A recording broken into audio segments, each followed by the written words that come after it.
for making noise, but we need to like really do better this time because it's the real thing. Please give it up for Kevin and Jess. That's better. Welcome. Welcome. Yes. I know. We are special. Check. On? Yeah, mine's on. Hit the button. There you go. Check. He knows how to use a button too. Hey. Well, guys, welcome to Days of the Dead. Very excited. How has the reception been with your movie coming Oh my god, overwhelming. out? Yeah. Overwhelming. The fans have been amazing, and it's just, you can really feel the love. So much love. What has been the best part of this whole experience of all the love? I met Skid Row. He was really excited I was about so that. geeking out about it. Yeah. And they're such cool guys too. No, but honestly, for me, the best part is knowing how, all the adults in the room, think about how long, the longest you've ever waited for a movie to come out. That is nothing compared to how long these kids have been waiting for this movie to come out, and the fact that they're loving it, and they're not disappointed, and they're more excited after the movie than before. That's the best part, is seeing that, how grateful they are that the movie was good. You know what I mean? Yeah, and were you guys familiar with the video games before the movie? Yeah, I knew about it. I didn't play it though, because I don't do well with anxiety-inducing games. So I never played it, and then when this world came around, I was like, okay, now I have to really play the game. And it was probably not even 10 minutes in, and I was like, I can't do this. So then I started watching the YouTubers and all that good stuff. Yeah, I knew it was a game. My son had told me about it. He was 8 at the time, and it sounded familiar. And I was like, "Hey, you play Five Nights at Freddy's?" He goes, "No, but my friend Gage does." I was like, "Okay." And Andy, our friend, who's the stunt coordinator, who hired us on this, who put us in these roles, I said to him, I was like, "Yeah, we know it's good." He was like, "All right, good, we're cool." And tell us a little bit, I'd love to go kind of back to the very beginning with you guys. Tell me how you got involved in acting and everything. You want to go first? You can go first. Okay. 1994, I was at the University of Illinois, and I always wanted to try acting, and so I took an acting class. I'm like, hey, this is pretty cool. And then I took another one, and then they were like, hey, you got to pick a major. I was like, I don't want to pick a major. They're like, you're a junior, you have to pick a major. I was studying psychology, so I said, okay, that's my major. But I decided right around that time, this is more fun than anything else, so I'm going to pursue this. And I started pursuing acting and stunts at the same time. I graduated with psychology, but I knew I was never going to do anything with that. So, yeah, I graduated and I went full force for acting and stunts at the same time in '96. Nice. Yeah, I love your stories because you talk a lot about your college. Kevin's told me a lot about his college years and the plays that he's been in. I started in high school. I did technical theater in high school and just fell in love with the art form. I guess actually the first play I did was maybe middle school. But then when I was in high school, I was like, man, I really wish this is something I could do as a career.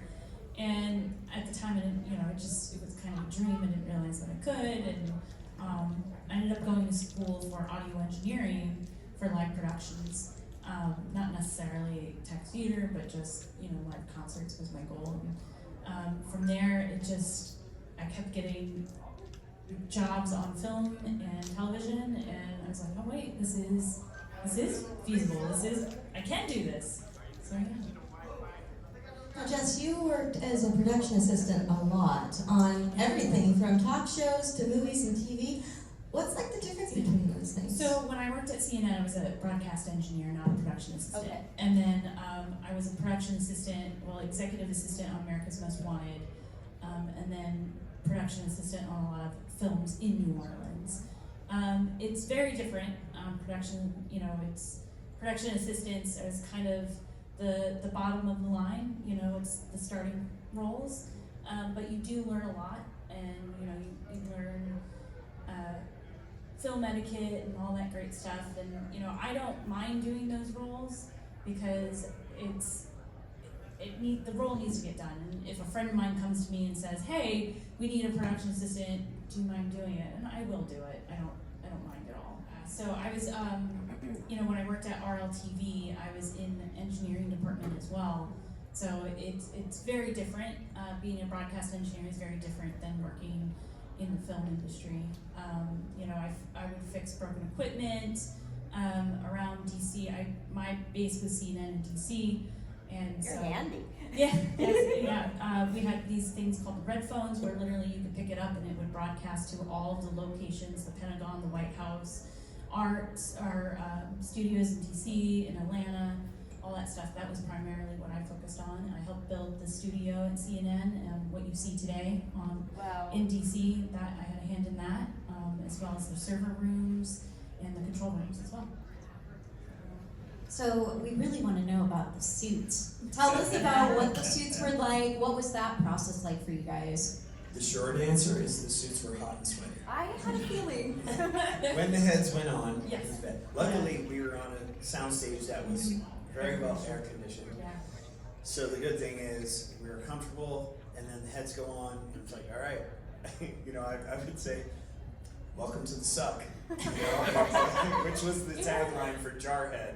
Yeah. Welcome to the suck. Here we go. And you're in the head. You sweat like crazy. You take the head off. Luckily, it's air conditioned, so you're all wet now, and you cool down real quick. Yeah.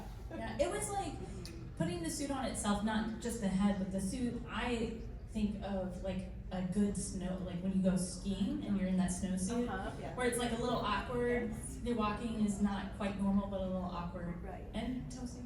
We tripped over our own toes a lot Yeah. because those feet were enormous. Yeah. In the first week of rehearsal, we were constantly just Yeah. like stumbling over our feet, and we had to remind ourselves, turn the toes out.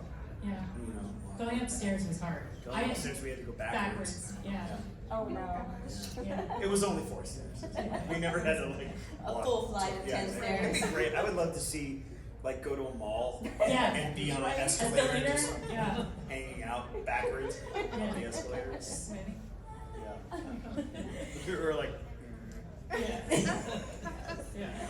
And Kevin, you were a stunt performer, a stunt man before this. You were credited in things like Drag Me to Hell in the Village and Rose Red and Sharknado and Transformers and so many Glad things. you threw Sharknado. Oh my God. It's the pinnacle of my career. Yes, and of course Iron Man. Yeah. I got his Iron Man autograph. I'm like, ooh, I gotta have that one last time I met him. And so what is the difference between being a stunt performer and a suit performer as you were credited in this one? Yeah, it's weird. It's kind of a mix of stunts and acting and some other weird thing. It's such a unique thing being in creature suits. A big part of the job that you don't really get an appreciation for until you do it is how much interaction there is between the performer and the people who are building and maintaining the costumes. Because even something as simple as you've got one person working on you and they only have 2 hands, and so they're gluing stuff or blending an edge so you don't see a seam or whatever. Holding a hand out to hold the tray of glue is like immense for them. And it's like over 22 years I've been doing suit work, you learn that kind of thing. And the other big thing is when you're acting or doing stunts, you're performing with your body.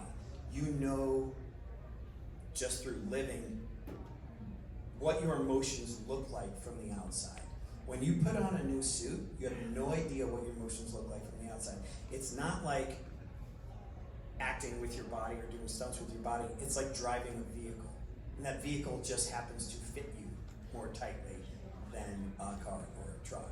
And so you gotta learn. And that's why we relied on each other a lot. Me, Jess, Jade played Bonnie, and then Andy, the stunt coordinator. We had 4 weeks of rehearsal where we'd be like, I have an idea. How does this look? I'm like, no. It looks like, oh yeah, that looks good. This look, you know, we would coach each other. Yeah. And we discovered this. People ask, what direction did you get with how to move it? We didn't get, our direction was each other. Like, that looks robotic, that looks human. Yeah. Anything that looks human went in the garbage. anything that looked robotic, that was it. That was the note, is do not look like humans in suits. So we discovered how Freddy, Bonnie, and Chica moved through this 4-week rehearsal process. When you were rehearsing, like, did you rehearse the entire thing? You We know, in rehearsed rehearsals different to like bits. block it all out Yeah, so individually? the first thing we did was walking, right? Yes. We walked. For, to yeah, nowhere. the first week Like was a whole definitely week we were walking. just We put way too much energy Were into you walking. sore? Oh yeah. Well, it was, you know, with the walking, we just didn't know what the walk needed to look like. Yeah. And we tried different forms, at least for Chica. We even tried one where it was like a chicken, you know, like a chicken walk. And it's like, no, that doesn't look right. But it was the more slower robotic stuff that we finally settled on. We came away, I feel like we came away from rehearsal having a few different walks. Yeah. And then Emma was like, no, this is the one that we Yeah, we want. had options, Yeah, right? Yeah, and she really landed on yeah. the slower is better. And Yeah. then even like has everyone seen the movie? Yes? Okay. Okay, good. Nobody here has not seen the You movie. know my Okay. answer, I told All you right. last night. So No spoilers. when we're walking at the end of the movie, it was a very slow, like Yeah, it was like a slower than that, I think. Wow. it felt was slower. one step at a time. Yeah. And, yeah, it was slowed down even Yeah. from them because there was a, I'm not gonna give it anything. There was an emotional We'll see. reason for that. Yeah. I think anyway. Yeah, I don't know, but I said to Emma, I've like analyzed the whole script and where the characters were emotionally, and every single move that they make in the movie, I charted last Christmas after I got the script. I literally made a chart. yeah. And I remember the chart. It was a couple of pages it long. was big. And It was then our Bible. I was talking to Emma, and I was like talking about the motivation and their emotional place in this scene and why they would move different. And I said all this, and I go, or am I overthinking it? She goes, I think you're overthinking it. Yeah. I'm like, "Ah, better than underthinking it. She's like, do your chest, bro. Yeah. It's like, okay, well, we don't need that. But it did help because we used that in a rehearsal. Yeah. Where literally we're like, have we rehearsed this? And there were parts where when we were rehearsing stuff, we realized that we couldn't accomplish in the suits. And so the suit might need to be adjusted, or we could say, this just is not something that we can realistically accomplish. And that chart that you did was very helpful. Yeah. It sounds like it was a really collaborative process between you guys as an ensemble and the rest of the team. Have you guys ever worked in an environment like that before, where you guys are really kind of like creating this together, the walk together, the feel together? We were all worked together Yeah. before, so we were all friends Yeah. already, so that helped Yeah. a lot. Yeah, we just literally, it was like, we wrapped on Driver, which is now coming out. Parish. Yeah, well, I think is it Parish now? Parish. Oh, It's called Parish now. They changed it. They We changed work the under title so titles. many times. There's this was Bad Cupcake. yeah. Yeah. The whole time it was Yeah. Bad Cupcake, but we knew it was Friday Nights at Freddy's. Yeah. Sometimes the title changes. Sometimes they purposely have a different title Yeah. so people don't steal call sheets and sell them on eBay. Yeah, but yeah, we had wrapped on Parish, and then it was like a month or two, and then it was like, all right, you're going out to LA, go see Kevin, we're gonna go do a fitting. He's like, oh, okay. Sorry. And were there any scenes that were particularly challenging? Oh, for me, it was what you don't see is in the fort building. That was physically challenging for me because the suit that I was in, the scene got cut. What you see in the movie is not what we, It's what so we did. trimmed. It's so trimmed. It was, what you don't see is that Kevin's on all fours, I'm on all fours, Bonnie's on his back. Standing on my back. Yeah. When Bonnie falls Yeah. over. That's why He's Bonnie standing on my falls back. over, is because he loses his balance on Freddy's back. And so when it's cut now, where I'm sorry, but See the movie. yeah. And then Foxy was on my back, and that wasn't bad because they had him on a camera jib and they could pull the pressure off. But the issue was I was in my stunt suit, and the stunt suit, the beak was so heavy, so it was constantly pulling on my neck. And so I had to constantly take breaks. As soon as they yelled cut, I had to put my head down. Yeah. I know there's a photo out there somewhere where literally Beaks on the ground. yeah, my beak's on the ground, or like there's an apple box on my Oh, head's right. I resting on remember me. the apple Yeah, box. yeah. There was okay. Meanwhile, cut. you got- Slide the apple box. Yeah, yeah. And meanwhile, he gets to sleep on a stunt pad. No. I was on all fours, and I was holding this 17-pound head up with Yeah. my neck muscles also. Yeah, And this was the only time in the movie I called Uncle. I was like, Yep. we were supposed to do 3 takes, and after the first take, they decided to move a light and have me sit there on all 4s holding the 17-pound head for 2-3 minutes. And then I just yelled out, last one. yeah. And that's it. We're not doing 3, we're doing 2. And I Get it? thank God you said that, because I was in a lot of pain. I was in a lot of pain. But I wasn't gonna yell uncle then. I'll uncle all day. You were If so they're moving funny. lights, I'm gonna uncle. Yeah, well, that was the thing. It was like there's, they would forget, sometimes they would forget. Closer towards the end, they would forget that we can't stay in these heads for long periods of time because they were 17 pounds. The longest we went was 48 minutes. And it was supposed to be 20? Was it 15 or 20? 15 Oh, okay. is what we told OSHA. Yeah. And so 48 minutes. And it just, towards the end though, I felt more comfortable and like my muscles had gotten conditioned to the point where I could do it longer. Yeah. But that scene, that fort scene was just so long. Well, they even had me, like, there's a scene where I pick up a chair Yeah. and I move it and I set it into place. And then, so they're like, hey, pick it up and go to your 1. That's your start mark. Yeah. And then they're just, like, looking at it through the camera. And I'm like, I'm holding a chair for crying out loud. We don't have, like, it's like a baseball glove. Those mitts, the hands were like. And my baseball arms gloves. started shaking. Andy's the sun guardian. He's like, come on, guys, you figure it out. His arms are shaking here. This is not gonna. Even if we shoot it right now, it's Yeah. not gonna look good. Like Freddy going. Can't do that. I could definitely empathize because I played Dora the Explorer once for a charity event, and I had to have a very heavy head, and that monkey was seriously like 25 pounds, Yeah. holding it like this Oh. Yeah. for 10, 15 minutes at a time, and then someone would come and stand by you and like, Well, that's her cupcakes. Yeah. right, it was, and the Yeah. head was very heavy, so I know it, luckily it was strapped on, because I almost fell off, almost fell off. That happened before once I was Easter Bunny, long story. But I understand the pain. Your suits were they were definitely bigger and far more heavy and cumbersome, but Yeah. it's the worst. It is so difficult It's rough. to hold a 25-pound monkey. Do we have any audience questions? Yes.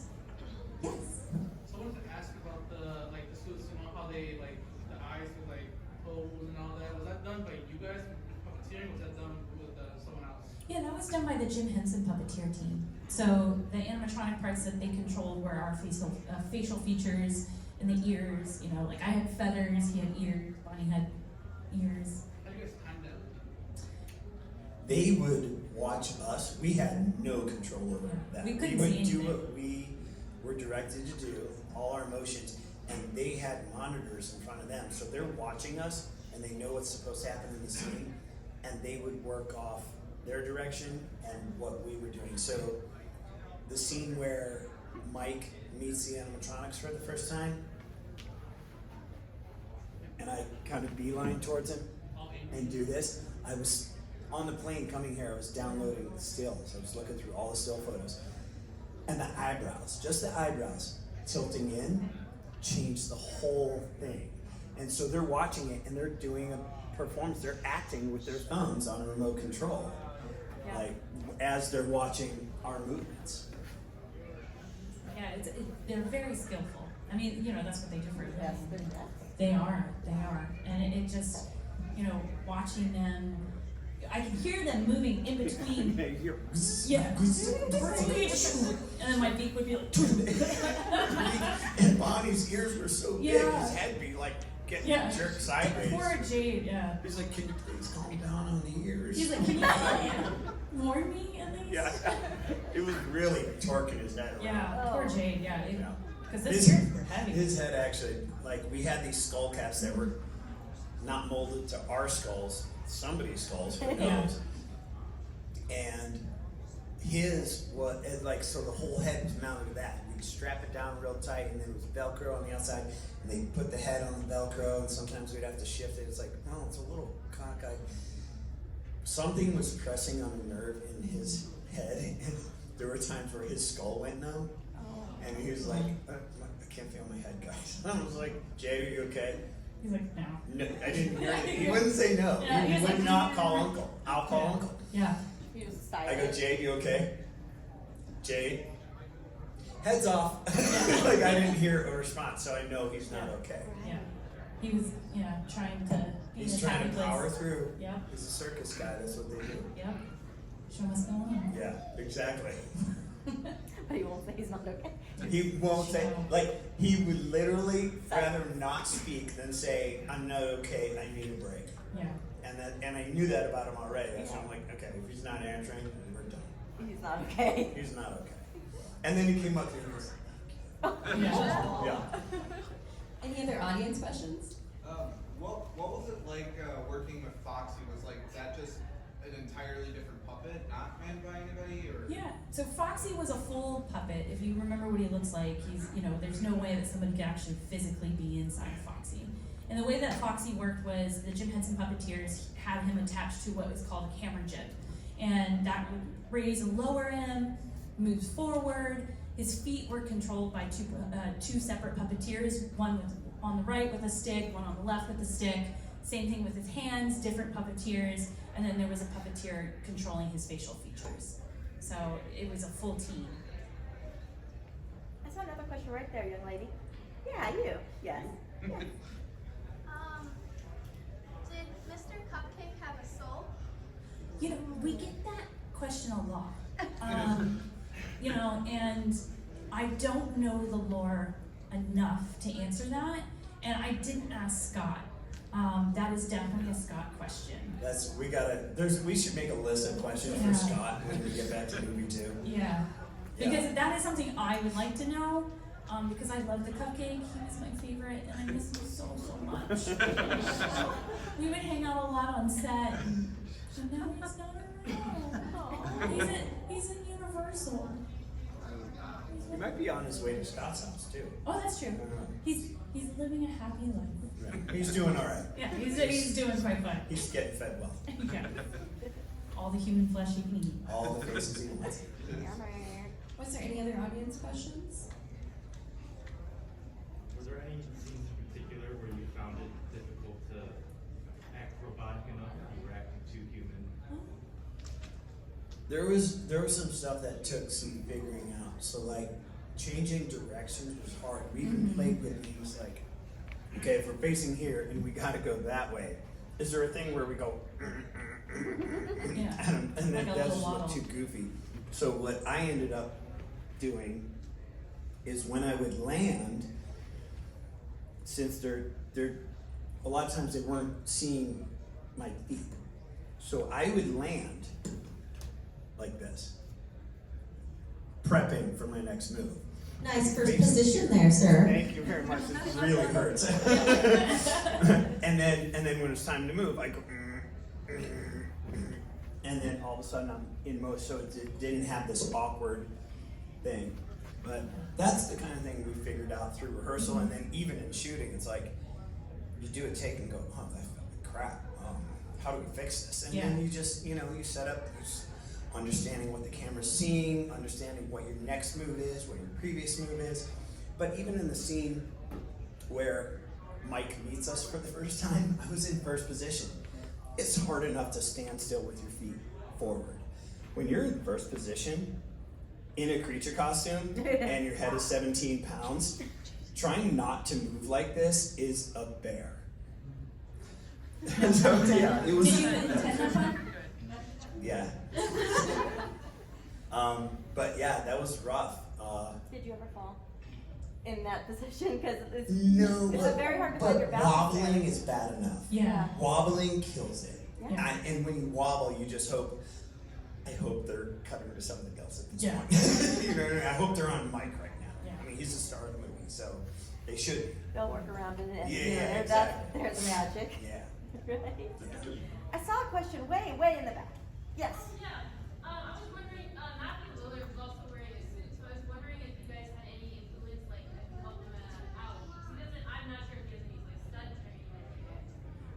he did have a stunt double. That was Mike Gaines. So, but he was in his suit. You know, he was on set. He wasn't on set for long. 3 days? 2 days? Gosh. He was in the restaurant. The restaurant, I think it was Yeah. only one day. Oh God, was it only one day? I thought it was 2 We only worked with him one day. Oh, Just that scene. It was a long day. it was a long day. Um, God, I don't. but he didn't really do any stunts. Yeah. So he had the costume, and that costume was way more mild than our costumes. I actually, It was all before foam. his double Mike got into town, we had to do some rehearsal, and I'm about his size, so I put on that costume. And I was like, God, I wish ours were like this. This is amazing. It was like wearing pajamas. Yeah, it was cake compared to our costume. So he didn't really need any training for that. He did do, I mean, like when he kind of crouches down and enters, that was him. So the parts that, like the fight scene, that wasn't him, that was his stunt double. And what? Sorry. I Go started ahead. calling them people. Go ahead.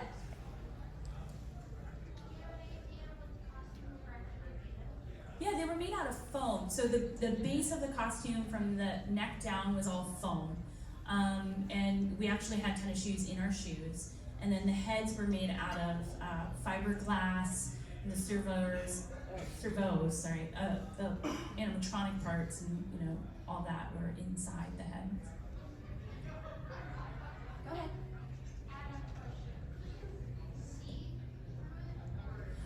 I couldn't see through mine. But We would look through the mouth. That's where our eye level was. And so when they would open the mouth, we could see. You could see. Her Kind field of. of vision was narrower because her mouth was narrower. Freddy's got a big wide mouth, so I could see a bunch of Your stuff. beak. yeah. Exactly. It So- was also, it was the way that it was positioned on my head. You know, like if I were to look, Chica's beak would be up kind of like this, because I had to, when the head was on, for whatever reason, her beak just was, it looked like she constantly, like my neutral looked like she was looking out into space. So constantly I had to be like this. So her beak was like that. So. Was there any other questions out there? Yes? Maybe I missed this, like you and Billy, but how do you like get into stunt performing and like what kind of training have you undergone? Well, I was a competitive gymnast at Glenbard North High School, for anyone who's around here, and then in college I started doing Taekwondo informally and training and acting. Those gymnastics and martial arts are two really great, probably the two best things you can do to prep for being a stunt performer. And then I started doing live shows. I did a Wild West show at Great America, and then I moved down to Florida and did live shows down there. Did the Indiana Jones stunt show, a couple other shows, and those are really great places to train because they just hire people who are athletic that they think they can teach, you know, the skills required for the show, and then they just teach you everything, and they pay you. And so that's a really great deal. You know, it's, yeah, like Kevin was saying, it's the athleticism, learning, knowing fighting skills, and then also, you know, being able to act, and then also, you know, networking with those stunt coordinators to get those positions. And could you guys share some favorite, like on-scene memories while you were shooting? My favorite, I mean, I really enjoyed when we were rehearsing the cupcake in the vet scene. Because that was, to me, that was fun. Just the different ways that I could put the cupcake in the vet. Like, that was a lot of fun for me. It's weird how complicated it is. Like, Yeah. you think, let's just bend down and put cupcake in the vent. But when you're an animatronic that has limited motion, Yeah. it becomes really complicated of like what motions you're able to make and what motions give away that you're a person in a suit. I really dug the scene where Mike meets us all for the first time because I think that's the most personality that ever came out of Freddy, and I had a goal, I had a mission, and it was very clear objective for me, and I think it came out in the movie. I just had a thought. Hearing you guys talk about learning how to move like an animatronic, did you? You're gonna laugh. Okay. Did you like study old Chuck E. Cheese videos? Did. Because I would have. Constantly, we're sending each other video of the Chuck E. Cheese video fails. And it was Fails? you YouTube search YouTube Yeah. Chuck E. Cheese animatronic fails. It's I hilarious. love it when an animatronic goes And wrong. it's creepy. We- And so there's the scene where Mike is sneaking around. There's a scene where Spoiler, I don't care. I'm Okay, watching where- it no matter what. Bonnie and Freddy are on stage and moving more erratically than normal. And we went back to those videos to go, okay, what's going on? I mean, there's videos where like the head goes 360 and then like a limb gets stuck. Inception. Yeah, exactly. That is actually one of my, that scene, the internet has taken it and made memes out of it. Is one of my favorite memes of the movie. Because it's like, they're saying like Bonnie's like, Bonnie's Freddy, trying to point it out. Freddy, They're like, Freddy. And, Mike's there. and Freddy's just like, I'm having a great time. It's like, Yeah. The best. You know the news, right? There's a movie all the animatronics from Chuck E. Cheese. but They've been working on that for years. Though. Yeah. See, that's where I'm It's at. such a bummer. I was like, they're just trying to get back in the news. That's Yeah, all. I think. Yeah, they've been doing that for so many Yeah. years, but it's such a bummer. It's part of the nostalgia. Is the creepy little animatronic They show. couldn't find enough children to put in them. Well, you guys weren't available anymore. The dance and I'm sing. available. The strike's over. Do you want to work at Chuck E. Cheese? That would be my nightmare. That could be a fun live stage show. Yeah. Like, but without the animatronics, like a live theater thing. It is free pizza though. He's like, I'm from Chicago. No. And so, I know we have a couple more movies coming up. What are you guys kind of looking most forward to about continuing with these characters? I'm looking forward to the phone call saying I'm continuing with these characters. Yeah. We haven't gotten that call yet. We don't. I mean, but it's so early that Jim Henson's shop is working on designs for the new characters. I know money's being spent, work's being done. We just haven't gotten a call yet. Yeah. And that's normal. We wouldn't at this point. There's a lot of work to be done before we would jump in. But I'm hoping to get the call, and I'm happy to go when it happens. Yeah, as soon as I get the call, I'm gonna be like, yes! Yeah. It's a good day. Let's eat. Chuck E. Cheese. I know I haven't seen the movie, I'm sorry. Will you be playing your characters, or are you going to be like moving into different characters? Don't know. Oh, for the new? Mm-hmm. So we haven't seen the script yet. Oh, yeah. So, yeah. like, have your It's characters very been early. demolished by the Chuck E. Cheese bandits, or? I think the characters. Who knows the games? Game 2? Yeah. Toy versions? Yeah. I think toy versions. Different versions of the same characters. Is that fair? Is that fair to say? Yeah. Okay. So each game is a little different than the previous. So. Oh, okay, that's very interesting. Oh, absolutely. Oh, yeah. No doubt. Oh, I mean, I I would have would- kept Carl. I'd rent a storage space to house Yeah. that bad boy. Yeah. No, I mean, I think that, the budget on just the costumes and puppets is like 1.5 million. But Scott owns those. Scott's really savvy. Like, Yeah. he does not give up control because his number one goal is to please the fans that have been loyal to this whole world for 9 years. And basically, I feel like he went to Blumhouse and he's like, no, I keep the costumes, I get creative control, and Yeah. man, he Which, did it. I mean, was smart. Yeah. Because it's, the fans loved it, and they loved it because he was able to have that creative control. And I think the movie is such a perfect kind of gateway horror for people, and I think that's really important. A lot of us started off early. We called it that last weekend too. It's like it is a gateway horror. Yeah. It's PG, what are the PG-13 horror movies are there? I don't even know. Grandma's PG. Oh, it was? Well, that's a different day. Y'all's the PG. Oh my god. Yeah. Really? Oh, PG was something very different. Even back with then. the opening swimming scene? Yeah. Really? Yeah. Oh. PG was a different world. What, Psycho G? Or something in the Possibly. original? G, really? Yeah, because it was the 60s, so they had G and they had R, and they gave it a G. Wow. Yeah. But what is it like, kind of like being a part of that entryway to horror for kids today? It's a magical. I don't know. I just shake my head and go, I'm lucky to be here. And the fact, I got this job, and in December I got the call. It's like, okay, great, I'm working in January. When you're in the movie business, you do a job and then you're unemployed again.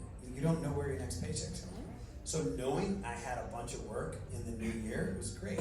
And then finding out how much people love this whole thing, it was like, okay, it's a big responsibility to play Freddy.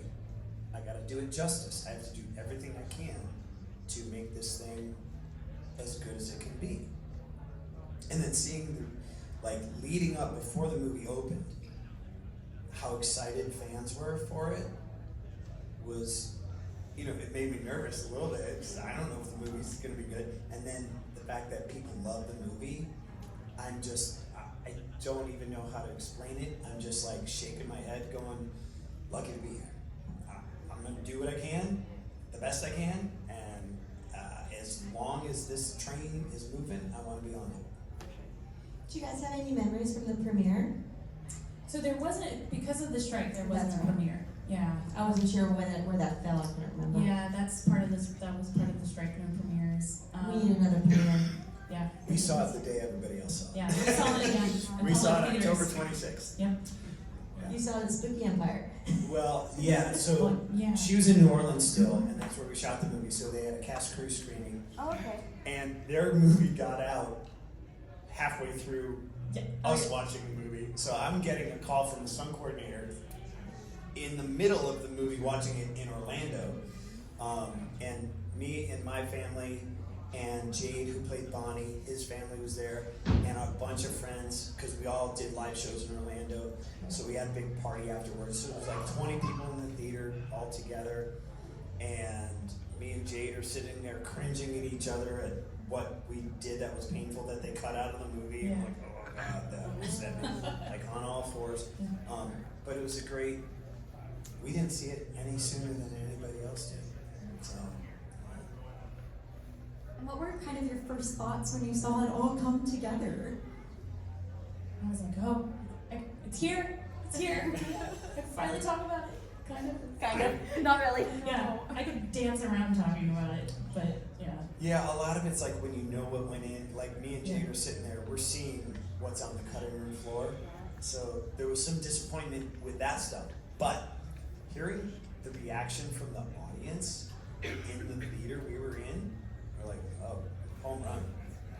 So, but all in all, we watched the movie and I'm like, that was great. And then my 9-year-old son, the credits started rolling, he threw his arms in the air and said, best movie ever made! I was like, oh, okay, that's it. I mean, there's nothing else, there's no other review to write on it, so. We have time for one more audience question before we wrap this up. Do we have one? In the back. I did not get to you yet. Yes, Jason, sir. Yes. Speaking of some of the didn't get in, is there going to be a rated R cut? Oh. I doubt it, because I don't remember shooting anything that would be rated R. Yeah, Because we knew it was PG-13. Yeah. There was, in previous scripts, there were some, the guitar scene, that got written out. Remember that? The shish kebab? Oh God, yes. So at one point, in the script, it was, Tell them what that is, because Yeah. it's never gonna. It was never shot. it was so. never shot, so you'll never see it. So in an earlier script version, it was some gore, and in this particular scene, it was when the guys were breaking into the pizzeria. Instead of Bonnie taking one person into the closet, Bonnie stabs him with the guitar, lifts up, and they slide down the guitar. And so We that's should go shoot that. Let's go shoot that No. this weekend. Somebody get a guitar. And I don't know if it was written out because the rating, or if it was written out because of the technicality of it. Because I remember the because discussions of it. the bite was just as difficult. Oh yeah, that's This right. bite was just as difficult. They could have That was shot supposed to be it. They gory, could have too. also shot it in Shadow Puppet Land, Oh, yeah. right? Because So I do remember you them guys talking remember the about that. bite Yeah. and the legs. In your mind, you tell me, did you watch it actually happen? Or did you see a shadow of it? Right. But it was shot and cut in a way that makes you feel like I feel like I watched it. But I'm like, I know I did. Because I know we weren't allowed to do that. So, but they could have done it just like the closet scene where Hank gets it from Bonnie. I was looking at a rehearsal video on my computer on the plane coming here where they had taglines. I had a stunt harness on. They had taglines on both sides, and they were yanking me back and forth in front of that window, that door of the closet. And it ended up, what it did was very minimal, right? It was like, you see Bonnie, you see Hank freaking out, Bonnie's eyes, he sees Bonnie, he freaks out, and then we cut away, and you see the hand, right? That's it. So you could have done that type of thing with the guitar gag, but I think the beauty of the guitar gag is the gore. Yeah. So that's probably why it went away. Yeah. Yeah. All right, so one last question before we let you go. Was there a moment on set that taught you something important? About life, filmmaking, emotional, physical capacity, Evil animatronics. that too. Chuck E. Cheese. I mean, I definitely got to live out my animatronic serial killer dream, for sure. I mean, that's a dream come true, but Come in early on the budget talks. Get your influence in there early, because once the budget's written, you have no power.